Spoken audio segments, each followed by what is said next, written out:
ہم نے نیاز کی جو ایک ڈیفینیشن چھوٹی چھوٹی کر کے یا تو بنا دیا حلیم یا پھر جو ہے وہ چاول، تیسری ہم چیز کسی کو نیاز سمجھتے ہیں۔ آج کے دور میں ضرورت ہے کہ ہم دوسری چیزوں کو بھی بحیثیت نیاز کے معاشرے میں تقسیم کریں، تاکہ معاشرے تک جو ہے امام حسین کی محبت ہر ذریعے سے پہنچے۔ سبحان اللہ، سبحان اللہ۔ ہم نے جو ہے وہ کچھ عرصے سے سندھ میں جو ہے یہ عاشور کے دن جو ہے خون جمع کرنے کا اور پھر جو ہے جو بھی ضرورت مند ہے ان تک پہنچانے کا یہ جو ہے شروع کیا ہے۔ کافی لوگ جو ہے اس میں آتے ہیں۔ اس میں ہم نے دیکھا کہ جو اہل حدیث ہیں وہ بھی آئے تھے۔ اہل حدیث آ کے امام حسین کی محبت میں اگر خون دے وہ بھی عزادار بن گیا، باقی ہماری کسی عزاداری میں نہیں آتا، وہ بھی عزادار بن گیا۔ امام حسین کے نام پہ خون دیا ہے، چاول نہیں دیا، صرف خون دیا ہے۔ تو اس کے ذریعے سے تو ہم ساری دنیا کو عزادار بنا سکتے ہیں۔ اس لیے دوسرے ذرائع آنے چاہیے۔ خون کا جو ہے وہ آ چکا ہے، آپ بھی کوشش کریں اپنے حلقے اثر تک جو ہے اس کو پہنچائیں، تاکہ یہ جو نیاز کا وہ دائرہ ہے وہ ہمارا وسیع ہو جائے۔ لاہور میں ایک مجلس میں جو ہے کسی گھر والے نے پودے جو ہے وہ تقسیم کیے، جا کے لگائیں امام حسین کی محبت میں۔ شجر جو ہے یہ حسینی شجر ہو، یہ حسینی شجر ہو۔ تو آج کے دور میں نوجوان سوچیں، فکر کریں کہ عزاداری کو کس طرح ہم پھیلائیں۔ میں نے عرض کیا پرانی عزاداری محدود سے محدود ہو گئی ہے، اب جو ہے دوسروں کو آنے کے لیے بڑی مشکل ہے، نہیں پہنچتے دوسرے، وہ پولیس والے اور سیکیورٹی والے کسی کو آنے ہی نہیں دیتے۔ یہ پرانی طریقہ عزاداری محدود سے محدود ہو گیا ہے، نئے ذرائع لائیں تاکہ یہ عزاداری وسیع ہو جائے اور سب تک پہنچ جائے،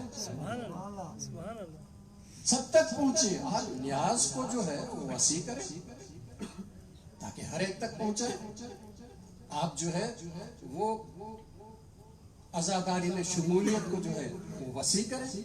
صرف ماتم کرنے والا عزادار نہیں ہے، امام حسین کی راہ میں آ کے کوئی اگر جو ہے خون دیتا ہے وہ بھی عزادار ہے۔ اس طرح سے ہم عزاداری کو وسیع کرنے کی ضرورت ہے۔ آج کے نوجوان جو خاص طور پر پڑھتے ہیں، MBA مارکیٹنگ کرتے ہیں، ان کو ضروری ہے کہ عزاداری کے اس شعبے میں وہ اپنی رائے شامل کریں، بتائیں کہ آج کے دور کے ذرائع کیا ہیں۔ آج کے دور کے ذرائع میں ہم نے پیغام کربلا پہنچا، یہ عزاداری ہماری ہے جو اس طرف جانی چاہیے اور مؤثر سے مؤثر ہونی چاہیے۔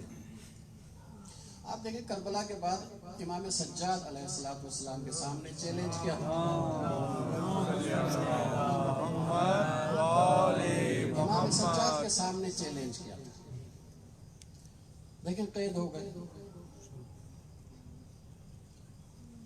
خواتین بھی ہیں، خود بھی ہیں، سب سے بڑے حضرت سجاد ہیں، باقی چھوٹے بچے۔ اب اگر امام سجاد ہر جگہ پہ خود آگے آ کے بات کرتے ہیں اور حق کو بیان کرتے ہیں، اس لیے کہ جو ہے وہ قافلے کو لے جا رہے ہیں وہ کوئی امام حسین کی تعریف تو نہیں کر رہے، وہ تو کہہ رہے ہیں بغاوت کی تھی، باغی ہیں۔ اب حق کو بیان بھی کرنا ہے کہ باغی نہیں تھے، دین کے وارث یہی تھے، حق کو بیان کرنا ہے، ورنہ یہ ہوگا کہ لوگ کہیں گے کہ جی آپ ساتھ تھے، وہ لوگ یہ کہہ رہے تھے، آپ نے کچھ نہیں کہا، اس کا مطلب یہ ہے کہ آپ بھی راضی تھے، حق چھپ جائے گا۔ امام حسین نے جس چیز کے لیے سر دیا وہ رائے گان چلا جائے گا، اس لیے حق کو بیان کرنا ہے. لیکن اگر امام سجاد بیان کرتے ہیں تو مرد ہیں ظاہر، سامنے بھی مرد ہیں، تلوار اٹھے گی، تلوار جب اٹھے گی امام شہید ہو جائیں گے، جیسے امام حسین شہید ہو گئے. امام شہید ہو گئے، امامت ختم ہو جائے گی، دین ختم ہو جائے گا. اگر خاموش رہتے ہیں تو حق کو باطل کا لباس پہرایا جا رہا ہے اور باطل کو حق بنایا جا رہا ہے. حق و باطل چھپ جائے گا اگر خاموش رہتے ہیں. اگر بولتے ہیں تو شہید ہو جاتے ہیں، دین ختم. اب کیا کریں گے؟ آپ دیکھیں گے کہ امام سجاد بہت مشکل چیلنج تھا اس کے ساتھ. انہوں نے کیا کیا اس چیلنج پہ؟ انہوں نے وہی کچھ کیا، چھوٹے علی نے وہی کچھ کیا جو بڑے علی نے کیا بعد وفات رسول. اس لیے کہ بعد وفات رسول کے لیے کوئی صورت حال نہیں. اگر علی سامنے آتے ہیں، تلوار اٹھتی ہے، شہید ہوتے ہیں، دین ختم ہو جائے گا. خاموش ہوتے ہیں تو حق و باطل واضح نہیں ہوتا. اس لیے کیا ہوا کہ حضرت فاطمہ زہرا سامنے آئی، علی پس منظر میں چلے، علی پس منظر میں چلے. بی بی اب ایک خاتون ہے، وہ حق بیان کرتی ہے، اس لیے حق بھی بیان ہو جاتا ہے اور خاتون کے سامنے تلوار بھی نہیں اٹھتی. اس لیے علی بھی بچ گئے، حق بھی بیان ہو گیا. لیکن اس بیچ میں آپ دیکھیں گے کہ سیدہ فاطمہ زہرا نے اپنی پوری جان دے دی، تب جا کے علی کو بچایا، تب جا کے دین کو بچایا. یہ جو دروازہ گرا ہے، یہ گرنا تو علی پہ تھا نا. یہ جو ضرب لگی ہے یہ لگنی تو علی پہ تھی، لیکن بی بی سامنے آئی تاکہ دین بھی بچے اور دین کا امام بھی بچے. یہی کام جو ہے وہ سیدہ زینب نے کہ خود آگے آئی ہیں اور امام سجاد کو پیچھے رکھا ہے پس منظر.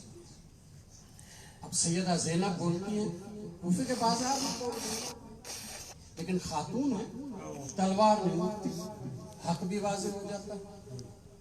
ابن زیاد کی دربار میں بی بی بات کرتی ہے، خاتون ہے، کوئی تلوار نہیں اٹھے گی اس کے مقابلے میں، لیکن حق بھی بیان ہو گیا.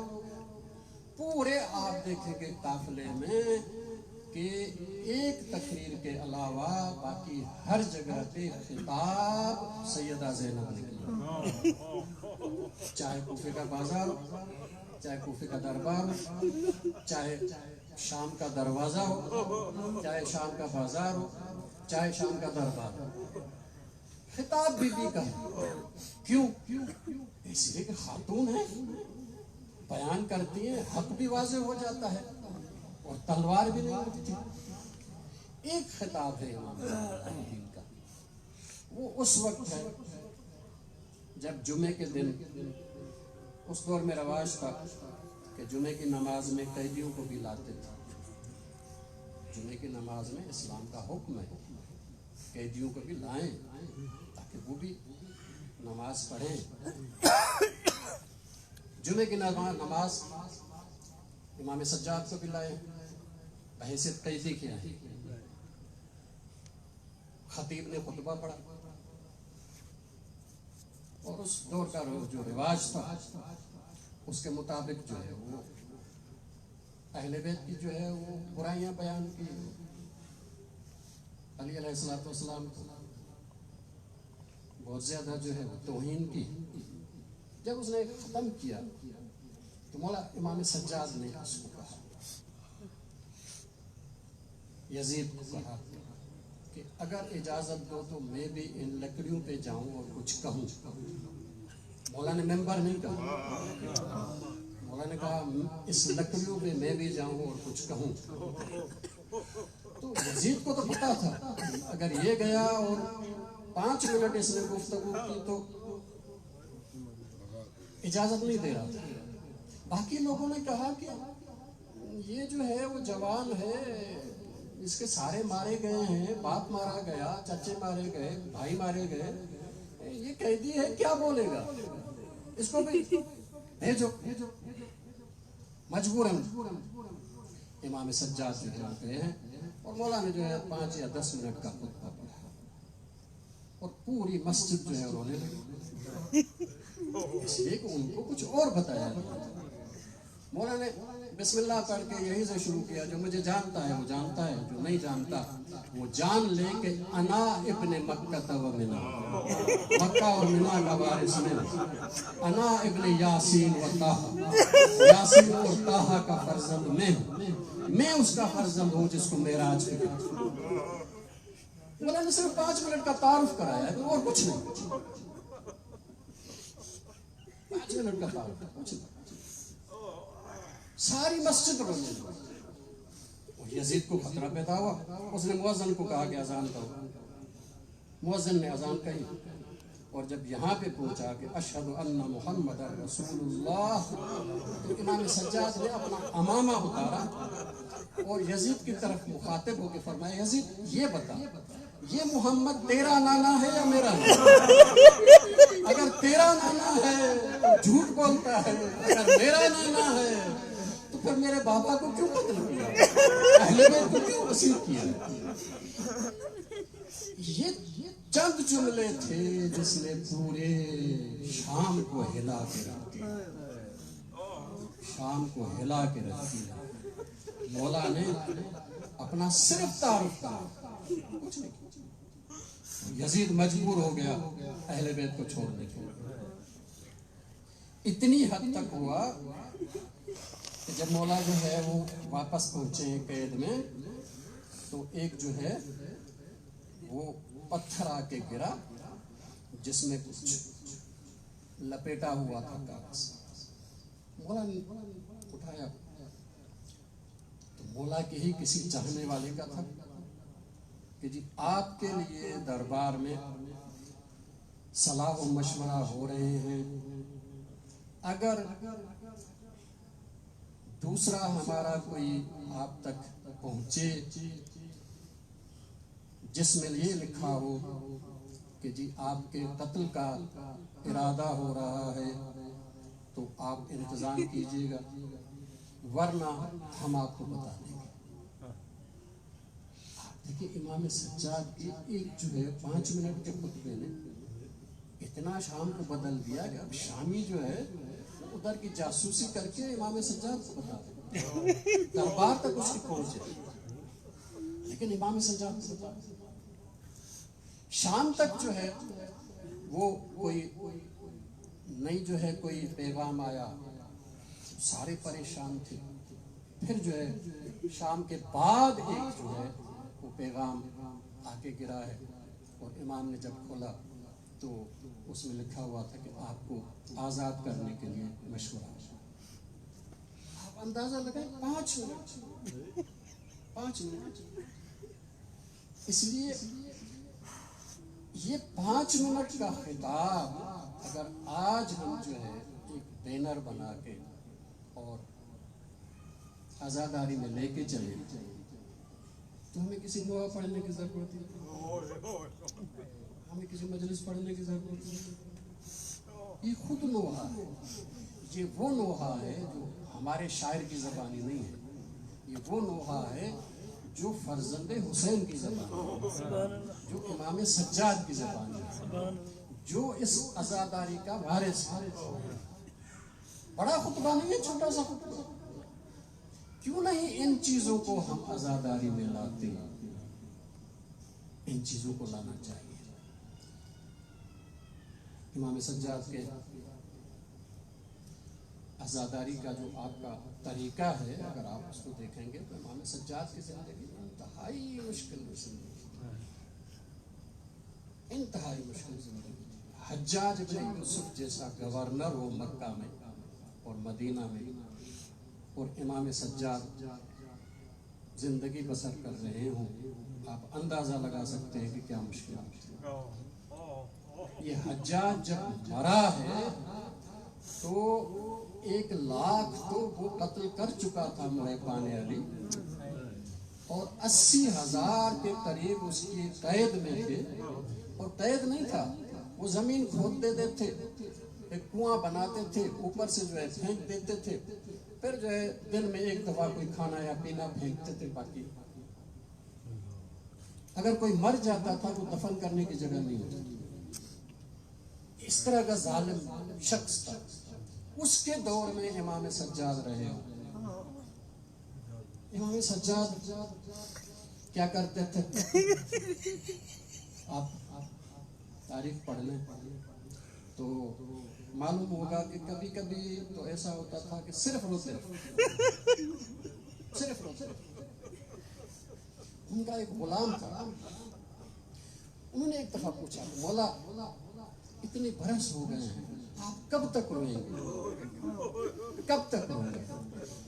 تو مولا نے اس کو مخاطب کر کے فرمایا کہ یہ خدا کے بندے، تم نے انصاف نہیں کیا ہے، ذرا یہ بتا کہ یعقوب کے کتنے بیٹے تھے؟